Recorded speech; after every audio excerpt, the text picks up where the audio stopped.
Hi, everyone. Welcome to week 3.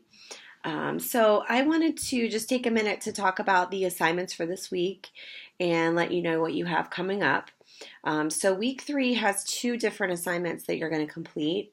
The first being a discussion post.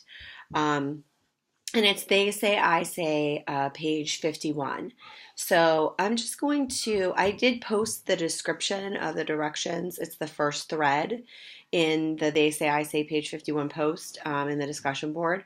So if you go in there, those directions are right there. But also, just in case anyone hasn't secured the textbook yet, I'm going to read the exercise briefly, and then we'll talk about the other assignment that you're going to have. So on page 51 of the They Say, I Say book, you're going to be completing exercise 1 for the discussion post. And it says, find a published piece of writing that quotes something that they say. How has the writer integrated the quotation into his or her own text?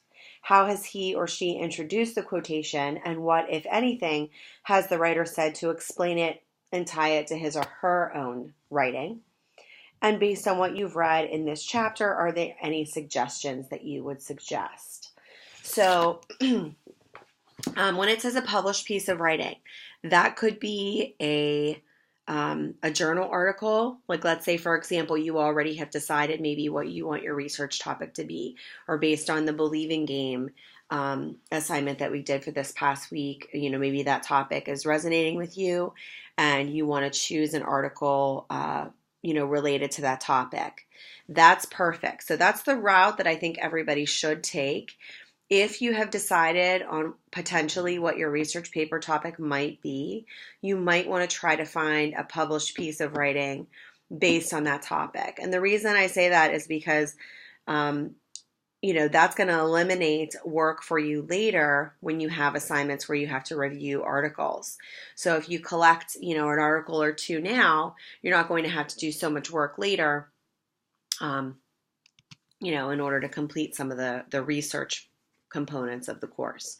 So that's one way to look at it. And when you're looking at whatever piece of writing you choose, it could be something from a newspaper. What things that you want to stay away from are personal websites, blogs, things of that nature, because those aren't considered published pieces of writing.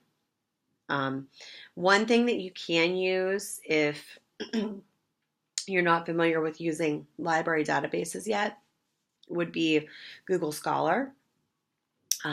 But sometimes you'll run into articles that require you to pay for them. Whereas if you use the library databases, you're not going to have to pay for anything because it's already provided to you through Rowan. So those are some options for that assignment. And while we might think that all published writing, has been reviewed, it's been edited, you're still going to find in those pieces places where there might be holes. So that's part of the assignment, is deciding, is there anything that this person didn't say that they should have said? Or did they include a piece of evidence and didn't quote it? And that's kind of what this chapter in the book is about too. It's called The Art of Quoting. And it's really about how to frame a quotation. So you should never just be taking a sentence of what somebody said and throwing it in quotations and not commenting on it and not introducing it. So the way that we include quotations from other writers, what they say in our writing, is to begin with an introduction to the quote. And that doesn't mean you have to write a whole paragraph introducing the quote, but it can be something as simple as, Orwell states, blah, blah, blah, blah, blah, and have your quotation or paraphrase, and then afterwards commenting about it. So you're giving credit to the person who wrote it. You're including that quote. You're discussing it and how it relates to your argument or your opinion or your text. And then you're also using a parenthetical citation to cite the page number or article or wherever it came from. Oh, I'm sorry. So, this is an important art to learn because your research paper is going to depend upon it. Because in your research, you're going to have at least 4 references. So you're going to be throughout that paper quoting other people in order to support your own position or opinion. Okay, so that's that assignment. The other assignment for this week, I'm just going to pull it up here so I can take a look, is the They Say, I Say reading, page 66. It's exercise 1 on page 66. And I'm going to flip to that page myself in my text. And what it's having you reference are either essays from the text. So if you're looking at the directions, it'll tell you to flip to page 209 in your textbook. And beginning on page 209, there are essays related to many different topics, some of which I've chosen as potential research paper topics for you when we get to that point and you're going to be choosing your research topic. So you're going to be looking at those essays, or in the description in the book, it says you can go to the They Say, I Say, or They Say iblog.com. And I think it has essays and things on there too that you can reference. So you can use the textbook if you want to.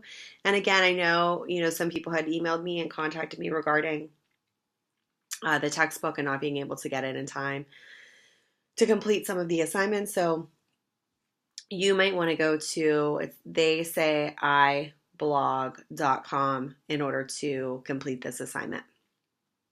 And what you're going to do is you're going to find an article, and you're going to identify the places where the author agrees with other people, disagrees with other people, or both. And your commentary, your writing that you're going to do for this assignment is discussing those things. So what are they agreeing on? Basically, start off with what the topic of the essay or the reading is about, how the author agrees with others on some things, disagrees with others on other things, or does both throughout. So you're critiquing that article.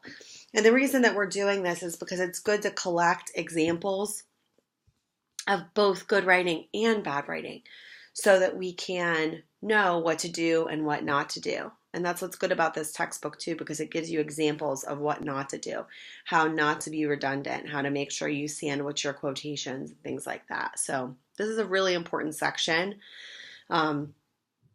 because, your entire research paper depends upon it. So if you have any questions or need anything throughout the week, please let me know. You're doing a really great job so far, those of you that are participating in discussions. And just make sure also that you circle back to the believing game discussion.